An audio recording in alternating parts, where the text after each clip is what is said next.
오늘은 출애굽기 옥하는 목사님 다락방 교재죠. 29가 하나님의 성막에 이란 제목을 가지고 출애굽기 40장 17절부터 38절까지 말씀을 좀 살펴봤으면 좋겠습니다. 먼저 서론을 한번 읽어볼까요? 이스라엘은 성막을 세우는 일을 마쳤다. 이것으로 출애굽기의 대단원의 막을 내린다. 그러나 하나님의 영광이 성막 위에서 떠나지 않고 있는 은혜로운 이야기로 마치고 있다. 임마누엘의 은총이야말로 광야 생활에서 생명이었다. 예, 오늘 본문은 출애굽기의 마지막 부분이에요. 근데 출애굽기의 마지막 부분이 어떻게 끝난다고 그랬죠? 이스라엘 백성들이 성막을 세우는 일로 마치게 된다. 여러분, 출애굽기 시작할 때 이스라엘 백성들은 어땠죠? 애굽의 노예로 있었어요. 노예로 있으면서 무엇을 지었습니까? 애굽 왕 바로를 위한 국고 성을 지었어요. 그런데 출애굽기 마지막엔 어떻게 끝나죠? 더 이상 노예가 아니죠. 자윤이 되었죠. 하나님의 백성이 되었죠. 그래서 진정한 왕이신 하나님의 거처를, 하나님이 임하시는 성막을 짓는 것으로 끝나게 되는 거예요. 그래서 출애굽기 전체의 메시지는 뭐냐? 노예였던 이스라엘 백성들이 어떻게 하나님의 백성이 되어서 하나님을 예배하고 섬기게 됐는지에 대해서 이루어진 이야기를 단적으로 대비해서 보여주고 있는 거죠. 우리도 마찬가지예요. 우리도 하나님을 몰랐던 그런 사람들이었잖아요. 그런데 하나님께서 우리를 백성 삼아 주셨잖아요. 이제 하나님의 자녀가 됐는데 정말 우리의 삶은 뭘로 바뀌어야 돼요? 하나님을 예배하고 섬기는 삶을 살아야 되는 거겠죠. 그래서 시작과 끝이 서로 대비되고 있는 모습들을 보게 됩니다. 노예였던 이스라엘 백성들이 이제 하나님의 백성이 돼서 하나님을 예배하는 모습으로 끝나게 되는 거죠. 우리 1번 문제 같이 한번 읽어볼까요? 이스라엘은 언제 성막을 세웠는가? 둘째 해라고 되어 있어요. 그러니까 출애굽을 한 다음에 1년이 경과된 거예요. 1년이 지난 다음에 첫째 달 초하루에, 그러니까 1년이 지난 다음에 신년 첫날에 뭘 한 거예요? 하나님께서 명령하셨죠. 뭘 명령했어요? 성막을 세우라 라고 명령을 했어요. 그럼 하나님께서 1년 지난 다음에 시내산에서 성막을 세우라고 명령하셨는데 이 성막이 무엇을 의미하는지 계속해서 살펴볼까요? 2번 문제 같이 한번 읽어보죠. 성막은 곧 회막을 말하는데 이 두 단어가 갖고 있는 의미와 사용된 뉘앙스가 다소 다르다. 각 단어가 갖는 의미와 뉘앙스가 무엇인지 연구해보라. 네. 여기 그래서 22절, 24절, 34절, 35절 말씀이 있는데 두 가지 단어가 쓰여 있어요. 회막, 곧 성막, 회막, 곧 성막 이렇게 되어 있거든요. 그런데 이 회막과 그럼 성막의 차이는 뭐냐? 사실 같은 의미예요. 같은 것을 지칭하는 거예요. 그런데 약간 뉘앙스, 약간 초점이 달라요. 그래서 회막은 하나님과 인간의 만남, 모일회에서 만남이 강조점이 있어요. 성막은 뭐냐면 하나님의 임재가 강조점이 있는 거예요. 그래서 오늘도 보면 여호와의 영광이 성막에 충만하매라고 되어 있죠. 그래서 이 성막은 어떤 곳이냐? 회막과 성막은 같은 말인데 이 성막은 어떤 곳이 하나님이 임재에 계신 곳이에요. 임재의 상징이에요. 동시에 우리는 하나님이 임재에 계신 이곳에 가서 뭘 해요? 예배 드릴 수 있어요. 그래서 예배가 강조될 때, 하나님과 인간의 만남이 강조될 때는 회막이라는 단어를 쓰고 하나님의 임재가 강조될 때는 성막이라는 표현을 쓰는 거예요. 같은 말인데 약간의 뉘앙스 차이로 이렇게 사용되는 것을 보게 됩니다. 그럼 회막은 어떤 구조로 되어 있을까요? 우리 3번 말씀 같이 한번 읽어볼까요? 성막 내부의 구조는 몇 개로 나누어지는가? 히브리서 9장 2절과 3절이 이렇게 돼 있어요. 예비한 첫 장막이 있고 그 안에 예비한 첫 장막은 뭐냐면 출애굽기에서 이스라엘 백성들이 만든 회막, 성막을 의미해요. 그런데 이 성막에는 뭐가 있다고 그랬어요? 등잔대와 상과 진설병이 있으니 이는 성소라 일컫고 또 둘째 휘장 뒤에 있는 장막을 지성소라 일컬었으니 어떻게 되냐면 성막이 있잖아요. 성막이 두 부분으로 나눠져 있어요. 그래서 이 사이는 뭘로 가려져 있었냐면 휘장으로 가려져 있었어요. 그럼 왜 휘장으로 가려져 있었을까요? 아까 얘기했지만 이 성막은 회막이기도 하죠. 이스라엘 백성들이 하나님 앞에 나가서 만나고 예배하는 장소예요. 하지만 여전히 이스라엘 백성들은 하나님 앞에 직접 대면할 수는 없어요. 왜요? 이스라엘 백성들은 뭐예요? 죄인이잖아요. 죄인인 인간이 완전한 의로우신 하나님 앞에 나아갈 수가 없는 거예요. 여전히 그 사이를 휘장이 가로막고 있는 거예요. 그래서 함부로 이렇게 하나님 앞에 나아갈 수가 없어요. 그래서 이 한 곳은 뭐라고 불렀냐면 한 곳은 성소라고 불렀고 한 곳은 지성소라고 불렀어요. 이 지성소가 이 성막 중에서도 하나님이 거하시는 곳, 하나님이 임재하는 하나님을 위한 방으로 여겨졌어요. 그럼 성소는 뭐냐? 하나님 앞에 나아가서 인간이 봉사하고 제사장이 봉사하고 섬기는 장소예요. 여전히 회막에서 하나님을 만날 수 있습니다. 만날 수 있지만 여전히 뭐가 가려져 있어요? 휘장이 가려져 있는 거예요. 가로막혀져 있는 거예요. 왜요? 아직 죄의 문제가 해결되지 않았기 때문에. 그래서 나중에 예수님께서 십자가에 죽으십니다. 십자가에 예수님께서 죽으신 다음에 이 휘장이 위에서부터 아래로 갈라져 버려요. 찢어져 버려요. 이건 뭐냐면 이제 더 이상 인간과 하나님을 가로막고 있던 이 휘장이 없다는 거예요. 다르게 말하면 죄 문제가 해결되었다는 거예요. 특별히 위에서부터 휘장이 찢어진 것은 하나님이 해결하셨다는 거예요. 인간의 노력이나 능력으로 이 죄 문제 해결된 게 아니라 하나님의 은혜와 자비로 이 죄 문제가 해결됐다는 걸 상징으로 휘장이 위에서부터 아래로 찢어지는 거예요.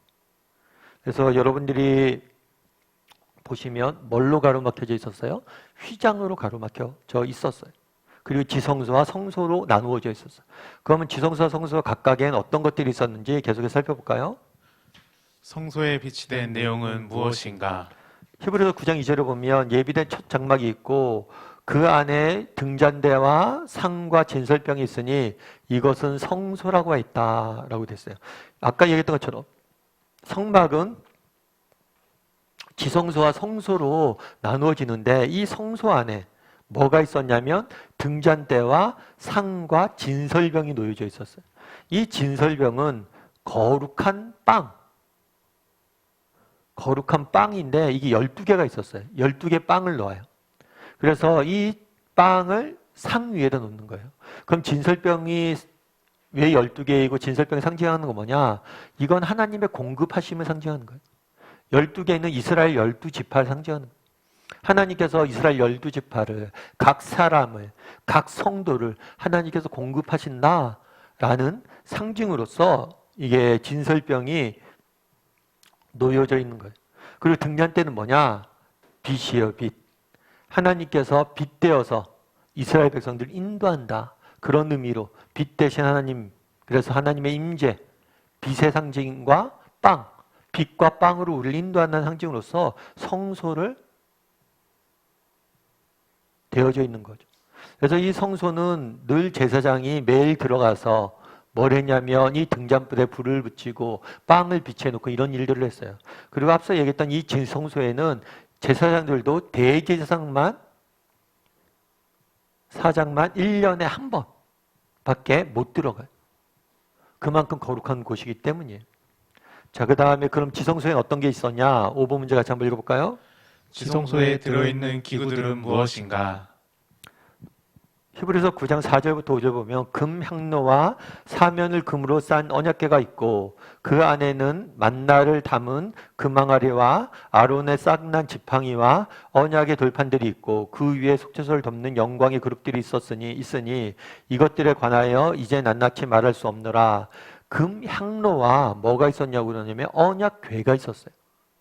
이 금항로는 뭘 상징하냐면 성도의 기도를 상징해요. 그래서 이 지성소에 금향로를 놓은 거는 하나님께서 우리의 기도를 들으신다는 것의 상징이에요. 그래서 하나님께서는 우리 출애굽기에 보면 출애굽기 제일 처음에 등장하는 모습, 하나님의 모습이 뭐예요? 이스라엘 백성들의 고통을 들으시고 기억하시는 하나님이 등장을 해요. 그래서 우리 하나님은 출애굽기 처음에 이스라엘 백성들을 부르시거든요. 하나님 앞에 우리를 구해달라고. 그 출애굽기에서 말하는 하나님의 모습은 뭐냐? 성막에 금항로를 갖다 놓으면서 말하고 있는 하나님의 모습은 뭐냐? 우리의 기도를 들으신 하나님. 그 다음에 또 하나 언약궤가 있었는데 이 언약궤는 뭐가 있었냐면 만나가 담은 금항아리. 이 만나는 뭐죠? 하늘로부터 내려오는 떡이에요. 그래서 하나님은 누구냐? 정말 하늘에서 내려오는 만나를 통해서 우리를 먹이시는 우리를 공급하시는 분이시다라는 의미고 아론의 지팡이가 들어가 있었어요. 왜 아론의 지팡이를 넣었냐면 아론은 어떤 직분을 갖고 있어요? 제사장의 직분을 갖고 있어요. 그런데 이 제사장의 직분은 아론이 내가 제사장 하고 싶어서 하겠다라고 된 게 아니에요. 하나님이 직접 임명하셨어요. 다르게 말하면 이것은 하나님의 주권을 나타내는 거예요. 그래서 아론의 지팡이를 넣는 것은 제사장 직분이 하나님으로부터 온 것임을 상징하는 거예요. 그래서 하나님은 누구시냐? 우리를 먹이시는 분이고 우리를 주권적으로 선택하시는 분이세요. 뿐만 아니라 여기에 뭐가 있었냐면 언약의 돌판들이 있었다. 이거는 십계명을 의미하는 거예요. 하나님이 돌판을 새겨주셨죠. 그 돌판을 넣어 놓았어요. 다르게 말하면 하나님은 어떤 분이시냐? 우리를 말씀으로 우리를 인도하시는 분이심을 보여주기 위해서 거기다 보관해 놓은 거죠. 그래서 하나님 어떤 분이세요? 하나님 우리의 기도를 들으시고 말씀으로 우리의 갈 길을 인도하시는 분이시고 우리를 먹이시고 우리를 돌보시고 우리를 주권적으로 선택하신 분이심을 여기에 있는 물건들을 통해서 상징적으로 넣어놓은 거죠. 6번 문제 같이 한번 읽어볼까요? 성막은 인간의 계획에 의해 만들어진 것이 아니라 하나님의 명령, 즉 하나님의 전적인 주권하에서 이루어진 것임을 알 수 있다. 우리는 이 사실을 통해서 무엇을 배울 수 있는가? 오늘 본문은 이스라엘 백성들이 성막을 만드는 과정이 담겨져 있어요. 그런데 계속해서 반복되는 표현이 있어요. 19절에 보면 이렇게 됐죠. 여호와께서 모세에게 명령하신 대로 21절도 이렇게 되어 있죠. 여호와께서 모세에게 명령하신 대로 그 다음에 또 23절에도 여호와께서 모세에게 명령하신 대로 25절에도 여호와께서 모세에게 명령하신 대로 27절에 뭐라고 되어 있어요? 여호와께서 모세에게 명령하신 대로 29절에 여호와께서 모세에게 명령하신 대로 32절에 여호와께서 모세에게 명령하신 대로. 그러니까 이 성막이 인간이 모세가 설계한 게 아니에요. 이 설계를 하신 분이 누구예요? 하나님. 그리고 이것에 순종해서 모세가 지은 것. 그래서 이 성막의 출처는 하나님이라는 거예요. 그렇다면 이 사실이 왜 중요하냐는 거예요. 왜 이렇게 하나님께서 설계하셨다는 걸 강조하고 있습니다. 그 이유는 우리가 하나님 앞에 회막에 그런 거잖아요. 성막이 하나님이 거하시고 하나님 앞에 나가서 만나는 거예요. 그런데 우리가 하나님 앞에 나가서 만날 수 있는 거 우리의 능력과 자격과 힘으로 되는 게 아니에요. 오직 하나님의 은혜로, 하나님의 주신 은혜로, 하나님이 주신 공로로, 예수 그리스도의 공로로 우리는 하나님을 만날 수 있다는 걸 강조한 거죠. 그래서 에베소서는 이렇게 되어 있어요. 너희는 그 은혜를 인하여 믿음을 말미암아 구원을 얻으니 이것이 너희에게 난 것이 아니라 하나님의 선물이라. 행위에서 난 것이 아니라 아니니 누구든지 자랑하지 못하게 하렵니다. 하나님의 선물이란 거. 하나님의 선물로 주셨다는 거. 우리의 믿음이 하나님 앞에 나가서 예배할 수 있다는 사실이. 그래 자랑하지 못하게 한다는 거. 선물이란 거예요. 선물. 그래서 우리가 있는 믿음. 그러니까 출애굽기 전반을 통해서 계속 나타나는 게 뭐예요? 출애굽기에 보면 여정 가운데서도 이스라엘 백성들이 계속해서 하나님에 대해서 의심하고 불신하고 그러잖아요. 그래서 너무나 하나님 화가 나서 너희는 다시는 내가 백성을 삼지 않겠다 라고까지 얘기할 정도로 그렇게 하잖아요. 그럼에도 불구하고 그들을 뭐예요? 끝까지 이끌어 가시잖아요. 끝까지 그들의 하나님이 되셔 주시잖아요. 그건 뭐예요? 은혜라는 거예요. 은혜. 그래서 출애굽기 전반에 흐르는, 이때까지 우리가 출애굽기 배웠잖아요. 출애굽기 전반에 흐르는 핵심 주제는 뭐냐면 은혜예요. 은혜. 우리가 죄인 되었던, 노예였던 이스라엘 백성들이 하나님의 백성이 된 게 뭐예요? 전적인 은혜예요. 은혜. 그걸 보여주는 거예요. 7번 문제 같이 한번 읽어볼까요? 성막은 예수 그리스도가 오시기까지 필요한 것이었다. 사람이 하나님을 예배하기 위해, 죄를 용서받기 위해, 하나님과 동행하기 위해 있어야 했던 눈에 보이는 하나님의 거처였다. 그러나 지금은 지나간 그림자가 되었다. 왜 그런가? 네, 구약 시대 때 제일 처음에 출애굽기 때 성막을 만듭니다. 성막을 만드는데 나중에 이것은 성전으로 바뀌어요. 다윗 시대에 가서 솔로몬이 성전을 만들게 됩니다. 그런데 이제 더 이상 성막도 성전도 필요가 없어요. 왜요? 그것은 전부 다 뭐예요? 지나간 그림자이기 때문에. 왜 그런가? 히브리서 9장 10절에서 9장 9절에 10절 보면 이렇게 돼 있어요. 이 장막은 현재까지의 비유니 이 장막은 비유라고 그랬어요. 성막은 비유라고 그랬어요. 비유는 모형이라는 거예요. 이건 실체가 아니란 거예요. 그럼 실체는 뭐냐? 이 장막이 보여주고 있는 실체는 뭐냐?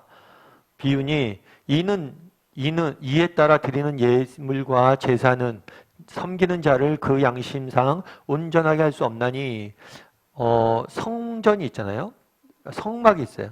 성막에 들어가기 전에 먼저 제사장이 뭐라면 성막들에 뭐가 있냐면 제사 지내는 장소가 있어요.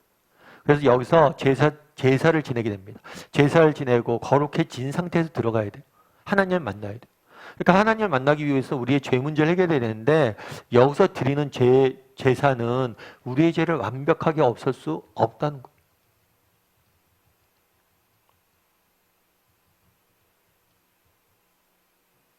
그래서 이것은 육체 예법이지 이것들이 실제로 우리의 죄를 제사가 사해주지 않는다는 거예요. 그러면 어떻게 우리의 죄를 사할 수 있어요? 예수께서 십자가 위에서 우리를 대신해서 죽으심으로 우리의 죄값을 온전히 치름으로 예수님께서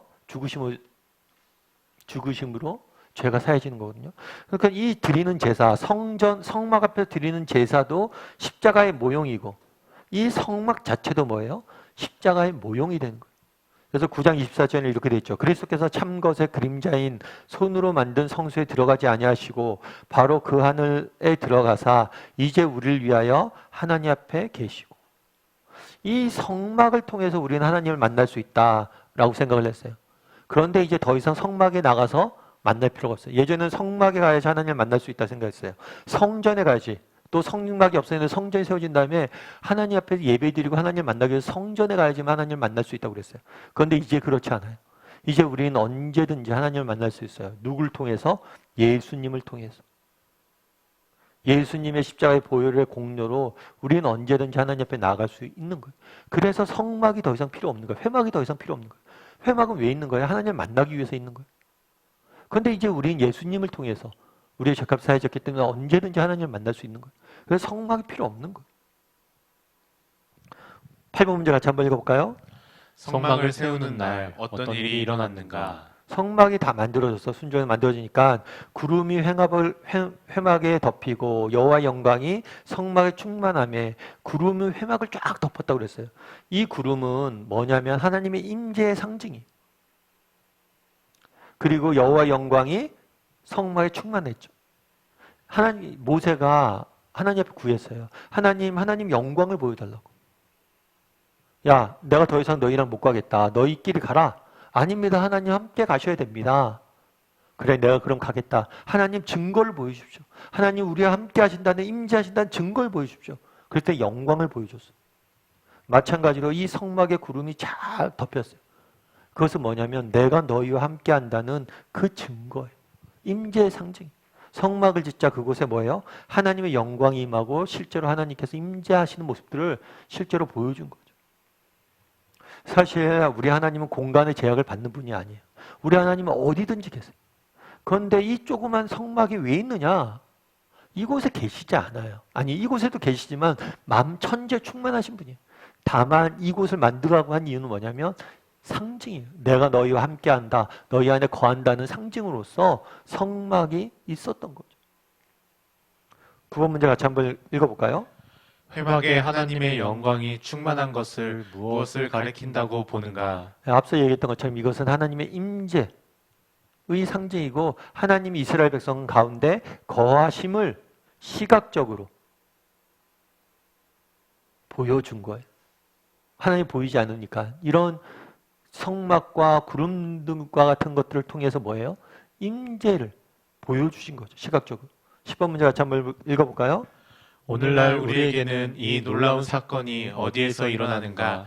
그리고 그 이유가 무엇인가? 이 사건이 어디서 일어나요?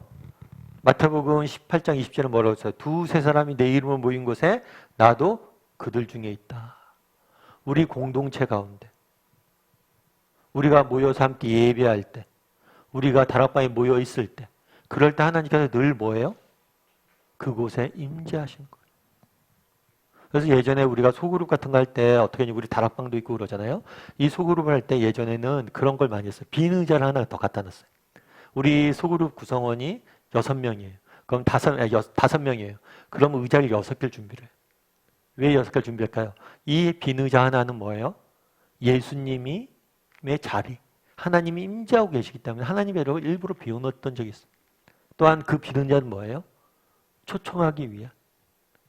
정말 예수님을 모르는 사람을 초청하기 위한. 그래서 우리 소그룹에 늘 빈 의자가 있어야 돼. 왜요? 우리 소그룹에 하나님이 임재해 계시기 때문이죠. 그리고 그 하나님으로부터 누군가를 초청하길 원하시기 때문이죠. 그래서 한번 돌아보면 좋겠죠. 정말 여러분들 공동체 가운데 하나님이 임재해 계신 믿으세요? 우리 다락방 모여서 모일 때마다 정말 예배할 때마다 그곳에 하나님이 임재해 계심을 계세요? 구약시대는 성막을 통해서 그 임재하심을 느꼈잖아요. 그래서 아까 얘기했던 비누절 갖다 놓고 하나님의 임재하심을 시각적으로 느꼈던 거죠.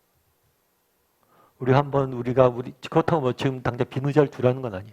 다만 그 정도로 우리 가운데 이곳에 하나님이 계시다.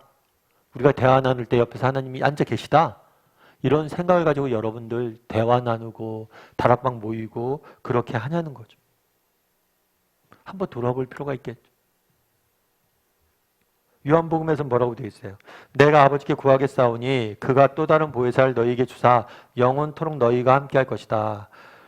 또 다른 보혜사, 성령님이에요. 성령님을 보혜사라고 표현했어요. 성령님은 누구세요? 우리를 도우시는 분이세요. 그런데 그 성령님이 영원토록 뭐예요? 너희와 함께 할 것이다. 우리와 함께 하신다는 거예요. 그리고 그분은 또 누구예요? 진리의 영이에요. 그래서 우리를 어떻게 하는 거예요? 진리 가운데 인도하시는 거예요. 우리를 도우시고 우리를 인도하시고 우리 안에 거하시는 분이 누구예요? 성령님. 그래서 우리가 예수님을 믿는 순간 성령을 선물로 주셔서 성령님께서 우리 안에 거하시면서 뭐예요? 우리를 인도하시고 우리를 붙드시는 거죠. 11번 문제 같이 한번 읽어볼까요?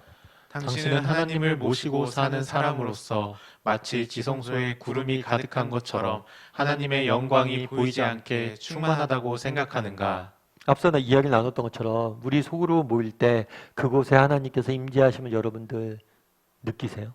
소그룹의 다락방에서 이렇게 대화 나눌 때 우리 하나님이 여기 계시다, 하나님이 이곳에 계시다라고 생각하고 대화 나누세요? 다락방에서 대화 나눌 때 정말 하나님이 이곳에 계심을 완전히 잊고 그냥 세상 사람들처럼 대화 나누고 있지 않으세요? 정말 그곳에 하나님이 임재하고 계심을 믿냐는 거죠. 그리고 또 한 가지는 내 삶 가운데 오늘 본문에 뭐라고 했어요? 그날에 성막의 영광이 가득했다고 그랬어요. 다르게 말하면 우리 안에 성령 하나님께서 임재해 계신 거예요. 우리 안에 영광을 우리가 가득 담아 놓은 거예요.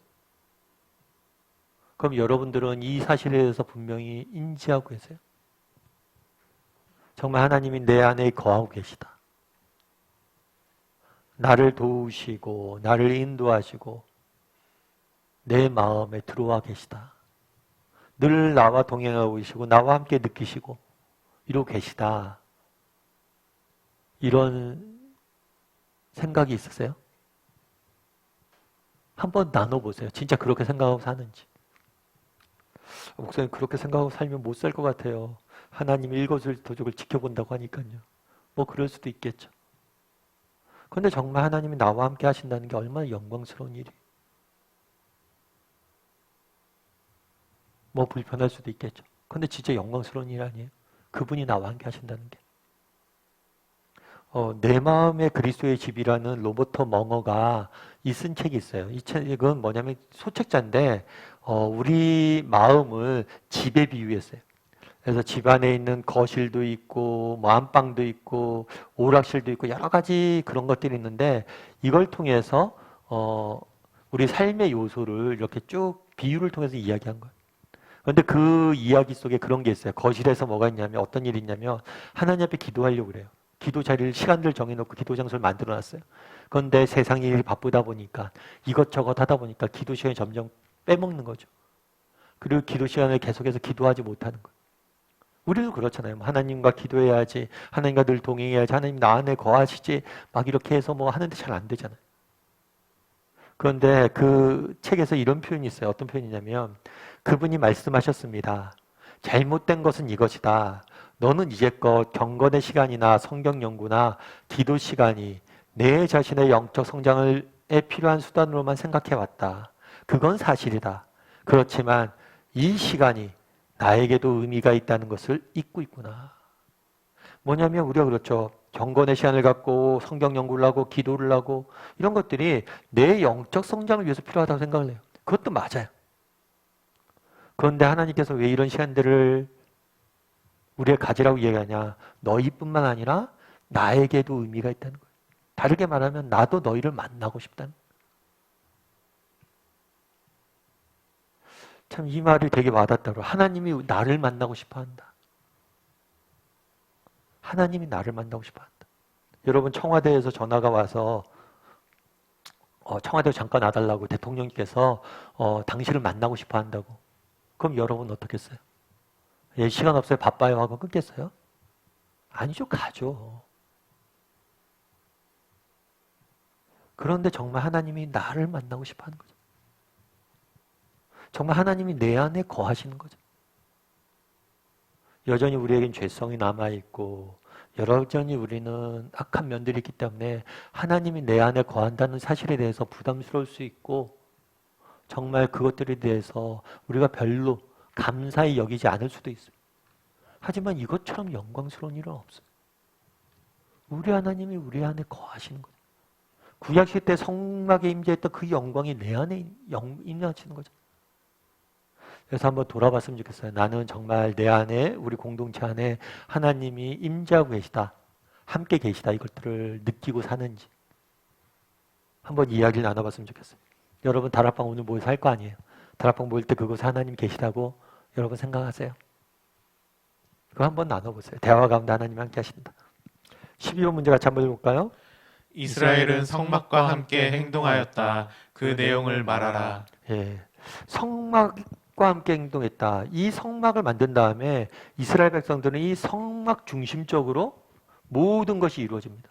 그래서 성막을 중앙에 두고 사방에 이렇게 이스라엘 백성들이 진을 치고 있었어요. 그러자 성막에서 이 구름이 임해 있다고 그랬잖아요. 이 구름이 뭐 하냐면 떠올라요. 떠올라서 이동을 합니다. 이동을 하면 어떻게 하는 거예요? 그때야 이스라엘 백성들이 쫓아가는 거예요. 그리고 성막의 구름이 멈춰 있으면 뭐예요? 그때 멈추는 거. 그래서 계속해서 성막을 따라서 이렇게 이동했다는 거죠. 13번 문제를 같이 한번 읽을 거예요. 이 사실은 우리에게 무엇을 교훈하는가? 우리도 마찬가지예요. 여러분 우리도 마찬가지인데 여러분 그날의 성막을 따라 이스라엘 백성들이 이동했잖아요. 그것은 성막의 인도하심을 받아서 그 인도하심에 따라 갔다는 거예요. 구름이 멈추면 멈추고 구름이 가면 가고. 여러분 우리는 어때요? 정말 우리는 정말 하나님의 인도하심을 받는 사람이에요. 하나님이 우리 안에 계시잖아요. 계실 뿐만 아니라 진리의 영이라고 말씀하세요. 그분이 우리의 길들을 인도한다고 이야기를 해요. 그럼 여러분들은 어떠세요? 그 하나님의 인도하심을 구하세요? 정말 하루 살면서 내 마음대로 막 살다가 나중에 회개 기도하는 사람이에요? 아니면 정말 하루 시작을 하면서 기도로 시작을 하고 중요한 문제가 있을 때마다 하나님 어떻게 하면 좋을까요? 분노가 날 때, 화가 날 때도 하나님 제 마음을 붙잡아주세요. 어떻게 해야 될까요? 이렇게 늘 하나님의 인도하심을 구하는 사람이에요? 한번 돌아보세요. 정말 그날의 성막을 인도하고 있는지. 폴 투르니에라는 사람이 모험으로 사는 인생이라는 책을 썼어요. 제목이 재밌죠? 모험으로 사는 인생. 우리 인생은 모험이란 거예요. 왜 모험이에요? 그러면서 자기 친구의 예를 들어요. 자기 친구가 이런 얘기를 했대요. 내가 할 일은 백지의 하단에 서명하는 일이란 걸 이제 깨달았다. 하나님이 뭐라고 쓰시든 난 그대로 할 것이다. 내 인생이 계속되는 동안 하나님이 이 백지 계약서에 뭐라고 쓰실지 모르지만 어쨌든 난 오늘 서명을 마쳤소이다. 여러분 백지가 있어요. 하나님 우리에게 백지 계약서를 내밀었다는 거예요. 야 서명해. 무슨 내용인 줄 알고 서명해요. 그냥 서명해. 정말 우리는 다 알 수 없어요. 하나님의 뜻과 계획을.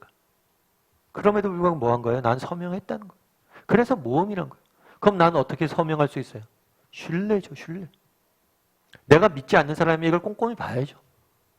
그런데 우리는 뭘 보는 거예요? 그분을 신뢰하는 거예요. 신뢰해서 그분이 내 인생에 대해서 앞으로 뭐라고 쓰든 앞길에 대해서 뭐라고 쓰든 상관없이 난 그분을 신뢰하기 결정한 거예요. 그분을 따르기 결정했다는 거예요. 여러분 그날에 오늘 이스라엘 백성들이 구름이 움직이면 움직이고 멈추면 멈췄다 이렇게 생각을 하잖아요. 그래서 우리는 그런가 보다 하고 넘어가는데 그게 쉬운 일일까요? 여러분 지금 광야입니다.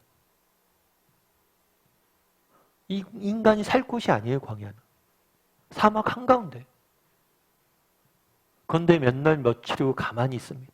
움직이지 않아요. 왜 움직이지 아니할까? 구름이 떠서 가요. 또 어디로 인도하는 걸까? 가면 곧바로 오아시스가 나오는 게 아니에요. 갔음에도 불구하고 여전히 광야예요. 그런데 묵묵히 걸어가는 거예요. 언제 구름이 떠오를지, 구름이 언제 멈출지 아무것도 알려주지 않아요. 그냥 매일매일 구름을 바라보고 구름을 움직이면 움직이는 거예요. 거의 백지숲에 서명하는 거랑 똑같은 거예요. 백지계약서. 우리는 어떠냐는 거예요. 우리는 정말 하나님 앞에 이런 게 있어요. 하나님의 인도하심을 구하고 하나님 우리에게 어떤 길로 인도하든 제가 따르겠습니다. 왜요? 하나님 신뢰하기 때문에. 이런 고백이 있냐는 거.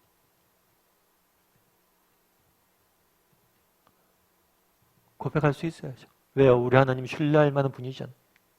그분은 우리를 위해서 무엇도 아끼지 않는 하시는 우리 아버지 되시잖아요. 자기 아들까지 십자가에 내어줄 정도 우리를 사랑하시는 분이잖아요. 그래서 출애굽기 여정을 쭉 배웠어요. 출애굽기 여정 속에 우리가 발견한 게 뭐냐? 그건 하나는 첫 번째는 뭐냐면 은혜고, 두 번째는 하나님이 정말 이스라엘 백성 가운데 임재하시고 그들을 인도하시는 거예요. 뿐만 아니라 이들은 하나님의 인도하심을 때론 불평하고 의심하고 그런 적들도 있지만 그 인도하심을 따라 살아가는 모습도 우리가 보게 되는 거예요. 우리도 그래야 된다는 거예요.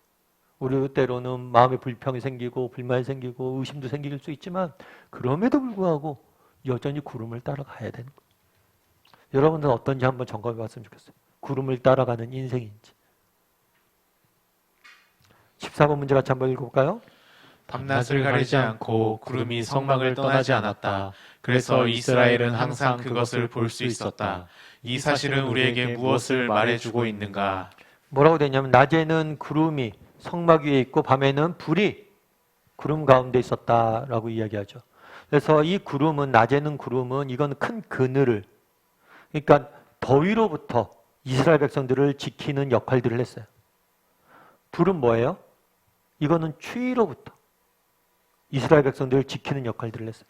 사막의 날씨가 여름엔 엄청 덥고 낮에는 엄청 덥고 밤에는 엄청 춥거든요. 일교차가 너무 큰 거예요. 그래서 구름과 불로서 지킨 거죠.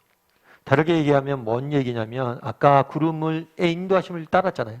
인도하심을 따를 때 뭐예요? 하나님께서 우리를 보호하고 지키심을 상징적으로 보여준 거고 실제로 그들을 지키셨어요. 이스라엘 백성들. 온갖 위험으로부터. 사실 광야길로 인도한 것도 마찬가지죠. 왜 우리의 광야길로 인도했습니까? 라고 불만할 수 있어요. 그런데 이곳은 뭐가 없는 땅이에요? 적이 없는 땅이잖아요. 적군이 없잖아요. 힘들고 어렵지만 더 힘든 문제를 피해서 이곳으로 인도하신 거예요. 그래서 우리가 인도하심을 받을 때, 인도하심을 우리가 추구할 때 정말 인도하심을 하나님 우리 인생을 인도해 주세요. 그리고 그 하나님 인도하심을 따라 살아가려고 했을 때 하나님께서 반드시 우리 인생을 뭐 했어요? 책임져 주세요. 책임져 주세요.